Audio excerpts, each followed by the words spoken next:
So welcome to another Wargame review from theplayersaid.com. My name's Alexander. And I'm Grant. And today we're taking a look at brand new from GMT, Commands and Colors, Medieval. Yay! It's by Richard Borg, as you might well imagine. He's the author of all of these Command and Colors games. And this is... I feel like we've played a lot of these recently. We have. But this is new, fresh, hot off the presses. This is the latest iteration. GMT just did a reprint of a lot of the Napoleonic expansions, and they just did Ancients just in time for you to get even more with this one. So now we're going to take a look at the game itself and what it brings to you, because the game has a lot of new stuff in it. It does, yep. Or it has some new stuff, which for a game this simple feels like a lot, but it is not anything super complex or anything like that.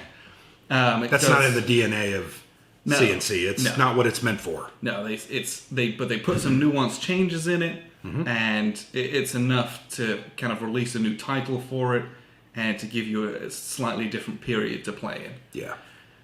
But one thing I would say real quickly, and we're going to talk about this. Yeah. This really felt like Ancients. Yes. Just a little later Ancients. Yeah. So we'll talk about that. But well, let's talk about that now. Okay. Because this is a pretty significant point to this game. It's called Commands and Colors Medieval. And when you say the word medieval to me, I'm English, so I'm thinking... And I'm American. I'm thinking knights... English Knights, yep. Yeah. Against French Knights or Crusades, all things. that kind of stuff. That's what I think of. Yes. When you say medieval to me, that's what this is. Yeah. Now, this game... No. That's not what this is. That's what we think this is. Yes, that's the image we get. That's what that denotes to me. Yes. When you say that's what I think of. That's how I was raised. Yep. So this game, however, is not that. This game is, I think the earliest scenario is like 447 AD. Yeah. And it goes up to like 580 something AD. So it's actually a fairly short time period. And it is the earliest possible medieval period. Yeah. It's effectively late Ancients, because the Ancients ends like at around 400 AD. Yeah, about 400, and this kind of picks up. Yeah, so this is very similar in style in that way to Ancients from a thematic standpoint. This base game of Commands and Colors Medieval, it's the Persians against the Byzantines. Which is interesting. That's not what I thought it would really be. But. No. Now, they do have a lot of plans, because I think is it the Persians? No, it's the Byzantines. They go the Byzantines, I think, are the main protagonists. Germans, barbarians, Gauls, all this kind of stuff. Visigoths, Vandals. Northern Europe. So this game is going to progress into what I might be a bit more familiar with. Right. I don't know the time scale of that, but this wasn't what I was expecting, that's all. Just from a theme standpoint. And I don't know that that's a bad thing. It is just very different than the image I had in my mind and that you had in your mind. Yes, it's Commands and Colors Medieval, brackets, Byzantines and Persians. Or brackets, late Ancients, basically, right? Yes. Now, early medieval, maybe you should say. It's very, very early medieval. We kind of looked, because the medieval period or Middle Ages basically runs from... like around 400 to about 1100 AD. 400 AD to 1100 AD. Well, even a little bit Give more. or take, 12, 1300. But I was expecting that later period. That's not. This is early medieval. Yeah. Now, with all that out of the way, this game does add a lot of new stuff over things like Ancients or all the other titles like Napoleonics that GMT puts out as well. Some of the new stuff is there's unit categories, which I thought was very interesting. So you've got all your unit types and subtypes, and you have them all on a nice handy reference card. And what's nice is that these are condensed. Yeah. Do you remember Napoleonics? Yes. It was like a fold out with 1, 2, 3, 4. And then you had one for the other You had another one for the other armies, so you knew what they could do. Everything's condensed down onto a double-sided chip. Yep. There's 2 of these. They're identical, one for each player. That's all you need. It's got all the columns here. And they can do that because you don't have things like cannons, for example. Yeah. You don't have a whole bunch of extra stuff. This is infantry, bowmen, cavalry of a bunch of different types. Bow cavalry, and then leaders. When we knew this game was coming, you asked me about what types of special weapons they had. And that's because, when you say medieval, I was thinking, ooh, we're going to get siege engines. Where's my trebuchets? Where's my catapults? My ballistas. I want to lay siege to a castle, maybe. Yeah, that's not what this game is. The Ancients had those, and some of the... We had, like, the war elephants. Yeah, the war elephants. They also had, like, catapults. But this game, this iteration, or this part of the game, does not have that. Yes. Expansions for this, I would assume, may have that stuff. Potentially. But that's not what kind of game this is. This is field battles. So we talked about that. This is not siege combat. I could see, though, where you could build some fortifications and this do some of this game has scenarios with that. We did not play those. No, we played a bunch of field battles because that's fun. But yeah, there's literally gates and walls. Okay, yeah, there we go. On the edges. I'll show you this in a bit more detail here in a second. Yeah. But that stuff is here, but you don't have siege weapons. It's not like that. Yeah. So I was asking for those because... That's what you thought. Yeah, Ancients had like war elephants, and Napoleonics had the big cannons, and then all the other different games had different things. This doesn't. It really is like infantry and cavalry and archers, and it's making the best of what you've got. Yeah. Now, so back to this kind of the unit tiers. There's basically light units, medium units, and heavy units, and there's cavalry, infantry, and archers, and a bunch of subtypes within those groups. And why that's important is because they factor the different strengths into kind of combat results. It's really simple. Each of those types, so if you've got any light infantry, they have a green circle on them. Yep. And that's the dice faces on the custom dice, which have no stickers. These are really nice. Yeah, they're really nice. So you're rolling unit types, like a unit category. Yeah. But that's the way it is in some of the others as well, though. But like Napoleonics is... It's a little different. It's line, cavalry... You're right. It's a little more... cannons. Yeah. You're right. So this is... You're rolling light, medium, or heavy. Yeah. And a light will hit light cavalry, it'll hit light infantry. Now, why all of that's important is because if you have light units attacking medium units... The medium units will ignore the sword result. Yeah. The sword results are hit in close combat. It represents their bigger shields and their armor. They ignore the first one of those. And the same thing, medium against heavy. So heavy units they're deflecting all of these sword icons. Yeah. So you get some interesting variety across the battlefield. So I think it becomes a bit more important how you set up, or how the battles are set up, right? Definitely, You've got your heavy infantry in the middle. It's more important to get heavy infantry and heavy units against them, so there isn't like a type disadvantage there. On top of things like cavalry and and the differences in the unit types and things like that. So it does give you some different thoughts and different ways to employ your tactics on the battlefield. Yeah. That's one of the big changes in this. Yeah. So the unit differences, some of the other changes where they went. Cavalry used to be 3 blocks. Yes. And now they're 4. And I think there were more cavalry, but also... It was just more, It adds to their longevity. Right. They were more armor, a bit more... better tactics and things like that. So those were probably the 2 biggest changes, I think. The other big one is the inspired leadership action. Very cool. This is a very big change. It is a very cool element, but will turn the game, in my opinion, a little bit on top of its head... and make it less about strategic use of your troops and a little bit more about luck of the draw. Because, man, those cards are really powerful. Yeah, so... You don't agree with that? I think it makes it more important how your strategy. Because you either have to plan for those defensively, but you have to plan for them offensively as well. And making sure your leaders... I think... The leaders are much more important as a result. They are. And we'll talk a little bit about that, too. So there's a whole card here which has these inspired leadership actions. And these inspired leadership actions it's basically special actions that you could do. And some of them are quite detailed, that's why they've got a card. And they're very, very powerful. Very powerful. And that's what I'm saying.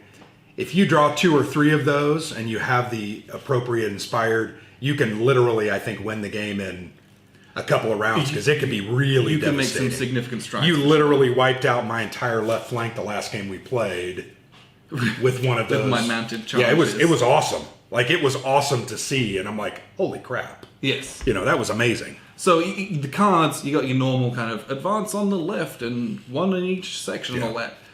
What's cool is that you have these inspired actions are cards. Like, you can do a mounted charge if you have the mounted charge card. Right. But it's like, 3 units can do this. Yeah, not... Which is okay. Yeah.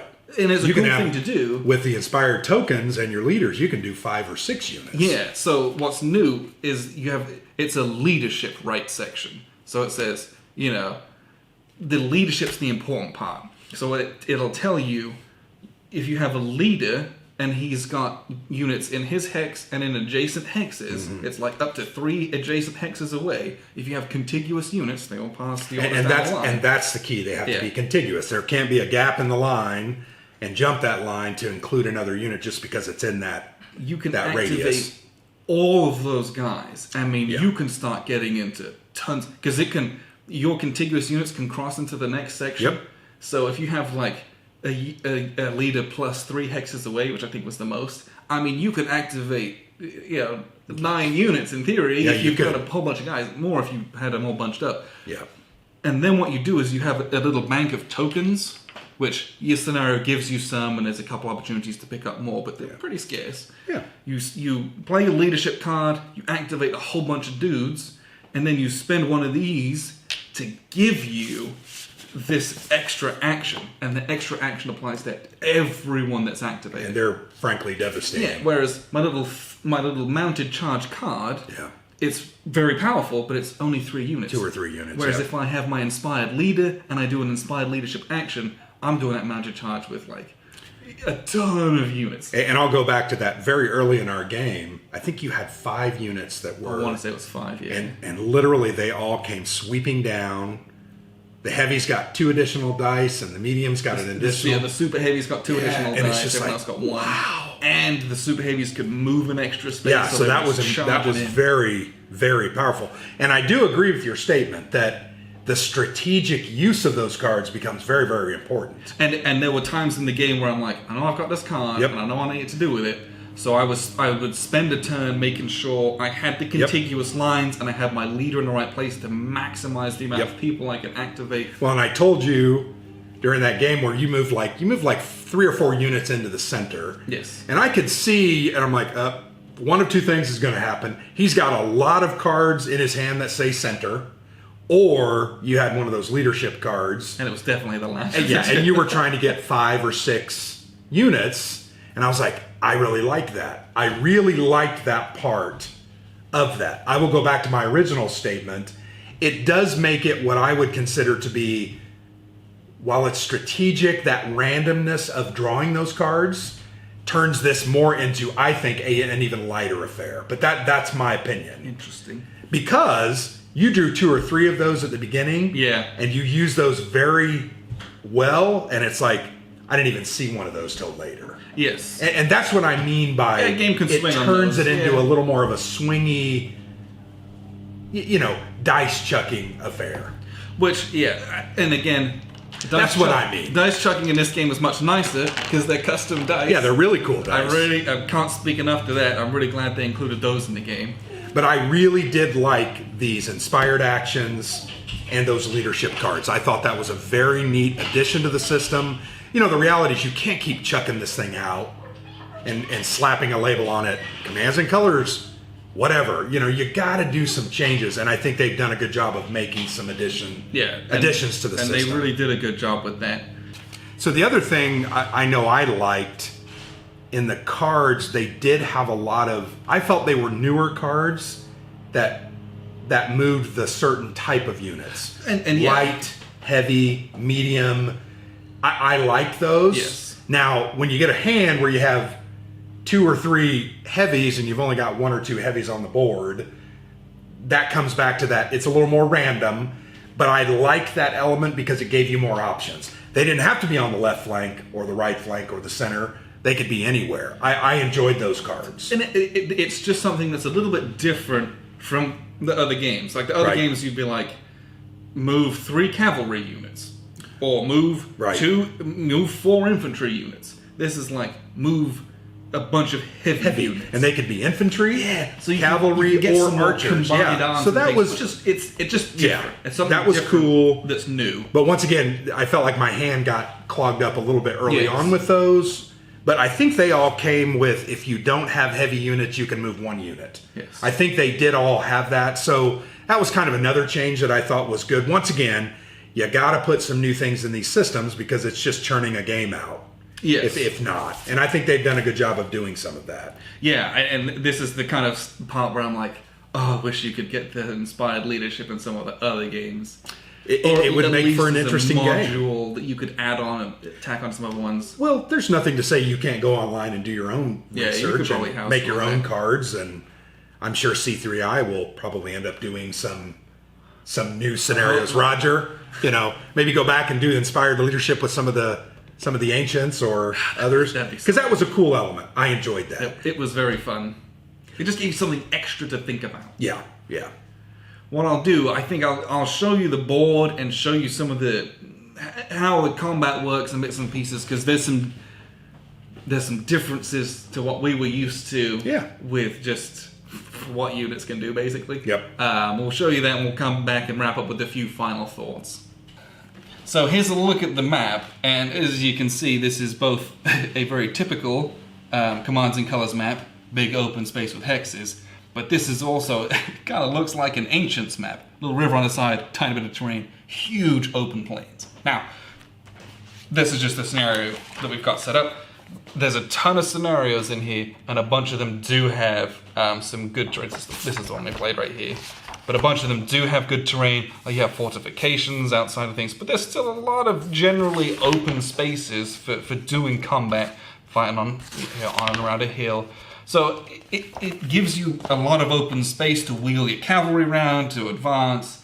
Terrain plays a factor, but it isn't such a factor like in some of the other games where you're like, Memoir, you're just sitting in the forest all the time, things like that. In this particular scenario, there was a victory point or a flag for holding this little group of 6 hills. So again, some of it's not just kill each other. There are, different scenario rules and things like that. The game is played using cards. You play a single card and basically do what it says. The board's divided up into these 3 sections, which is the left, and then the center, and then the right flanks.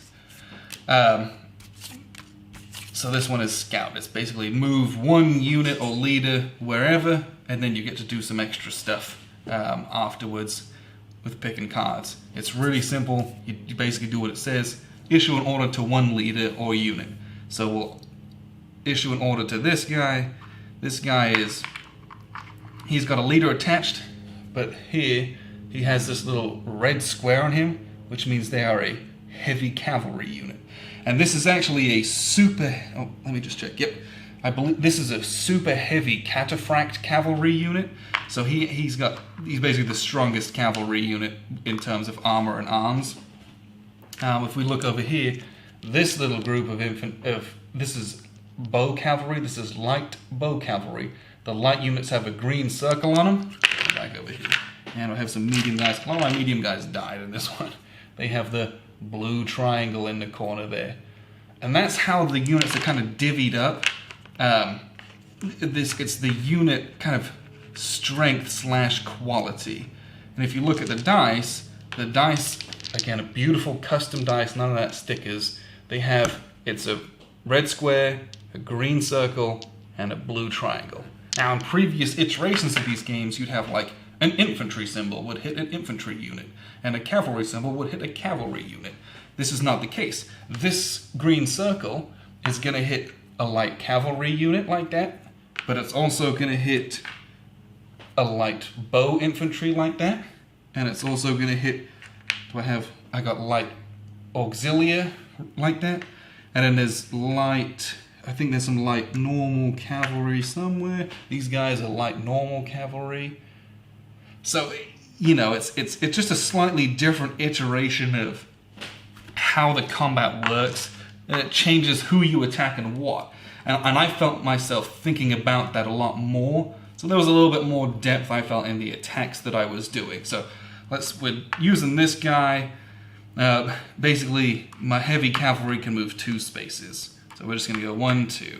And that's pretty much all that he can do with that order. He can't get into close combat. If he moves 2 spaces, he has a little ranged token on him. They're armed with bows, but he can't use it because he moved 2 spaces. Nope, that's not true. Nope, yep, he can't do anything else. Move. No, he moved. He can shoot. So, the nice thing with this game is you have this condensed reference card. Some of the other CNC games were really unwieldy in all of their units. They had like a bunch of bifold cards. There was a ton of stuff. Everything's on a single dual-sided A4 card, which is nice. So we have heavy, super heavy cataphract cavalry here, and ours are armed. So they can move 2 spaces, and then they can shoot 1. Now, ranged is not good. You roll a single dice if you move. Anytime you roll a single dice, it's not good. They roll a flag. Normally these guys would retreat, but they have a leader with them, so they stay where they are. Very, very... Ranged combat in this one, that's the one thing I'm going to say, that ranged combat is very, very difficult. It's not particularly good, but that's where you get into things like playing those leadership cards. You have a fire and close action here, which means you can shoot, charge up, and then engage in melee, all in a single action. Very, very powerful. Or you can darken the sky, which means you activate a whole bunch of archery units, and they shoot twice with an extra die. So there's ways to make your archery better, but the archery I felt was quite weak in this one. If you don't move, your archers roll 2 dice, basically. And you don't hit on swords, you don't hit on leaders, and flags can be ignored with a leader or with supporting units, so unless it's picking people off, it's very hard to actually do anything with that. So I did my little ranged combat, nothing. You discard this card that you played, and then you draw another one that goes into your hand. That's basically that turn right there. So then the Byzantines are going to go, and they're going to play something like, well, let's have them, let's see. Let's play our leadership any section. So now we're getting into the fun stuff. We're just going to move some guys around here. Okay. So the leadership any section, it says issue an order to units under 1 leader's command, which is the leader's hex, and 2 adjacent linked contiguous hexes, may spend 1 available inspired action token and have all the units ordered by the leadership command card perform 1 type of inspired leadership action. So they all have to do the same thing, but to do that you have to have one of these inspired action tokens. This scenario started us off with a few, and you can gain some doing some different bits and pieces. So we're going to order this leader right here, because he has in a contiguous line 1, 2, 1, 2. So all of these are under his command, so they can all perform this special action. So they're all going to be activated, and then you kind of go through this menu of, well, what is it that we want to do? Okay, do I want to do a foot onslaught where I use all my infantry? Don't really have a lot of infantry, not that great. Do I want to do move, fire, move? Do I want to do a mounted charge? So there's a lot of options here to do, but effectively you can, and then how many of these do you want to spend, right? So you can spend 1 of those, but if you keep using those, you might run out, because you also use those for just some generic abilities. When you battle back, you can spend 1 for an extra die, or you can spend 1 to move a leader 5 spaces, or you can spend 1 to ignore a rolled flag against a combat unit. So it's really easy to run out of these tokens, but holding them on for like big charges and things like that can be very, very powerful. What we'll do is we'll just show a little example here. We're going to roll this group against this group here, okay? So this is some of the other nuance here that's really, really interesting. So we have 3 of these are heavy cavalry units, okay? And then we have in this group, we've got 4 light bow cavalry, and they have a leader. So the interesting stuff here is that we have a leader assigned to them, so when these guys engage in melee, when they roll their dice, they also score a hit on a leadership dice. Normally that's kind of a blank, basically. Now these are bow cavalry units. Bow cavalry units roll 2 close combat dice.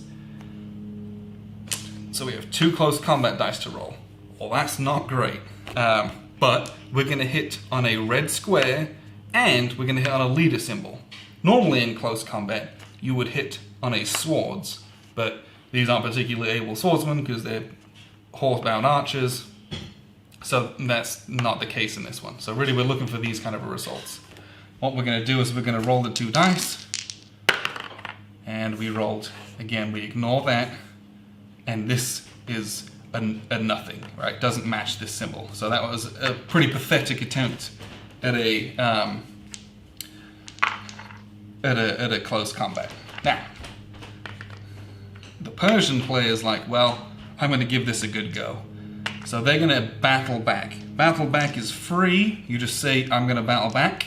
Now these are heavy cavalry, and heavy cavalry roll 4 dice in close combat. But what they're going to do is they're going to spend, they're going to spend one of their inspired leadership action tokens, and they do that because they are going to get this kind of generic battlefield actions. Unit may battle back with 1 additional die in a close combat or when battling back. We're battling back, so that's what we're going to do.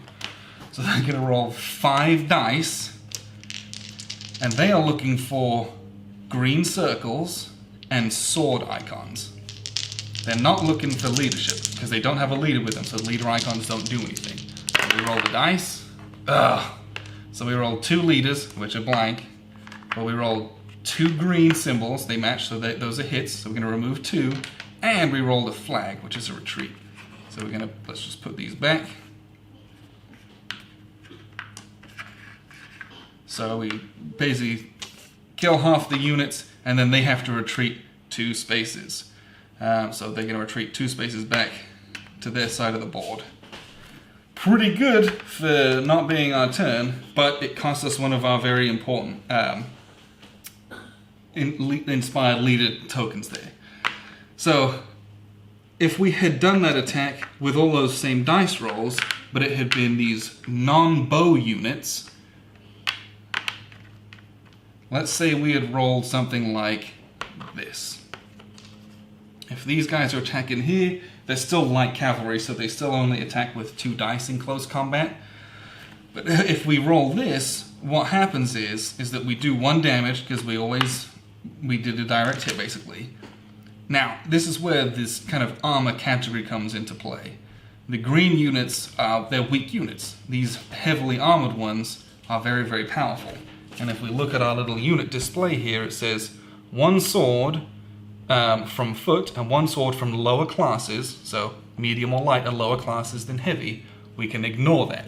So we can ignore this sword. So yeah, that was like a really good roll, but actually it wasn't. It was just 1 hit.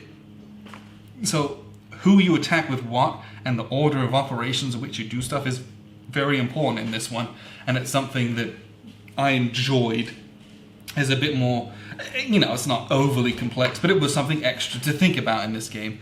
So that's something I did really like in this. As it was not great. So these guys that had to retreat, because they had a leader with them, what we're going to do is we're going to roll a little a leadership check, which is 2d6. If you had rolled 2 leader icons, you would have killed the leader. It's difficult to kill the leaders. If you eliminate the whole unit and only the leaders left, you just roll 1 die, and if you get a leader, they die. But if they've got units with them, they're in the back, it's hard to kill these guys off. But really, this game is very much simple in that way. Moving units up, trying to wheel and deal your way around the battlefield, gain advantages, using these special actions, which give you extra dice. You can charge a bit further, you can attack twice, you can rally to gain units back that are under strength. If I do a rally action, I'm going to roll dice equal to my command rating or to how many are activated. This means I can reinforce a unit that's lost one that's red. So these guys here that only have 3, well, their normal full strength is a 4, so I'm going to get 1 and put it back on here. Awesome. Really, really cool. Same thing, one of my medium units that's under strength, I put a medium one back on the board. So these special actions can really make a huge difference in the tide of a battlefield as well. But all in all, it's still a very simple game. It's very streamlined. There's nothing overly complex in this one, especially compared to your other Commands and Colors games. So what we'll do, we'll kind of just wrap up with a few final thoughts here. So that was a look at kind of combat and the board. It was fun to play. Yeah. I enjoy playing these games because they're a light war game. I think I enjoy every Command and Color type game that we've ever played. Yes. I've played Battle Lore, we've played Memoir, we've played... What else have we played? We've played Ancients, Battle Lore, Memoir, Napoleonics. Ancients, Napoleonics, The Great War, Red Alert. Yeah, Red Alert, that was a really fun one. I think there's only 2 we haven't. What are the ones we haven't played? Tricorn. Right. And Battle Cry. Which is the original Civil War one, Civil War and Tricorn. Okay. Tricorn is American Revolution. Well, get on those. Find those for I'm us. trying. Get a copy. I think those are the only 2 that we haven't. Because that would be very cool if we could do a ranking. People have asked, and we'll do it. We did one for the coin. Let's do that. So I think in general we like this game. We like the system. We think it's fun. It's very easy to learn, very easy to play, and that's some games I'm like clawing my way through a rule book, but it's so refreshing just to set up a game and play it. Well, and like you've said before, we've played enough of this type of system that we kind of know. There's just some nuances, though. There's some nuances that you got to be aware of, but that's good. So here's my question, because we were having this conversation off camera. Would you recommend this game to someone over all of the other? If you were trying to recommend a Commands and Colors game, where would this one stand on your list? The more we talk about it, the more I'm like, I really enjoyed it, but I can't get over, honestly, it's hard for me to be like, oh man, I just wanted it to be something else. Right. And that's my own fault for not reading more about it, I think. Because this is late Ancients. Frankly. Late Ancients, early Medieval. That's what it is. And it's like a crossover. I wanted it to be something else that it wasn't. Yeah. And that's purely because we were thinking I didn't read enough and be like, oh, it's not. Yeah. We were thinking it was more. Teutons, it's not. Late Crusade. Middle Ages. Yeah. I was like, oh man. So I don't, maybe, and because it doesn't have all the special units, if I'm going to play what is a very late Ancients, early Medieval, Ancients has the war elephants. Oh, yeah. So I don't know if I would recommend that one more. But good gracious, this stuff. That is really cool. So cool. So when you balance that, it's a choice that you want to that someone's going to have to make. I don't know. If you like this period, early Middle Ages, I think this is a no-brainer for you. Obviously, but I don't know how many people like that. Well, yeah, I don't know that it's one of my... The game plays well. It's really well made. The game plays well. It's well made. The new rules are very cool. I would prefer to go ahead and play an Ancients game. Or, to be honest, Napoleonics, in my opinion, is... Well, Napoleonics is dope. Well, and the Napoleonics expansions keep adding these cool new units. Yes. I mean, they're just all different. It's like you get 5 or 6 of these special... They have cool abilities. That one has like a glut of units. The one thing I really liked about this was the reduced play aids. Yeah, but this to me was a really good job. But I'm going to tell you, they've already mentioned it. There's going to be 4 or 5 expansions to this. Right. So they're going to add. You're going to have to. But you only play with 2 armies, so you'll only ever have that, right? That's true. That's the one thing about Napoleonics is like, good gracious, I've got like 2 bifolds I have to pay attention to. Yeah, it's make hard. Sure I'm doing the right thing. Yeah, 2 different bifolds that you have to. Yeah. So I think in the end, I liked the new mechanics in this, but I don't know that I would recommend this to others in the CNC line. I would prefer to recommend Napoleonics #1 and then Ancients #2. Red Alert's pretty fantastic. That's not, but it's not really this style. It's totally very different. If you like sci-fi, go for Red Alert. Yeah, I enjoyed it. I had a good time. Yeah, it wasn't the period of medieval history that I was expecting it to be. And as such, I'm like, it's fine, it's great. If you're a collector, absolutely get it. Yeah. The game itself is enjoyable and playable. But the more of these I play, the more I'm attached to certain themes. Yeah, and this one just didn't grab me either. No. But I think it's a good playing game, Plays well laid out, Lots of neat elements. I really like those things. I think I've said that now 15 times. But I would prefer to see one of the other CNCs on our table. Yeah, or I'm going to wait till they stop putting out late medieval stuff. Or Crusades. Or CNC Crusades. Well, we were talking about that. That may be the next. Come on, Richard. Let's go with the Crusades. Let's go to, 1200 AD and let's go to Jerusalem. And my goodness, wouldn't that be amazing? I would love that. That would be very, very Men of Iron Infidel, I think, is the one that we're really looking forward to, the reprint. Now, that's a totally different system.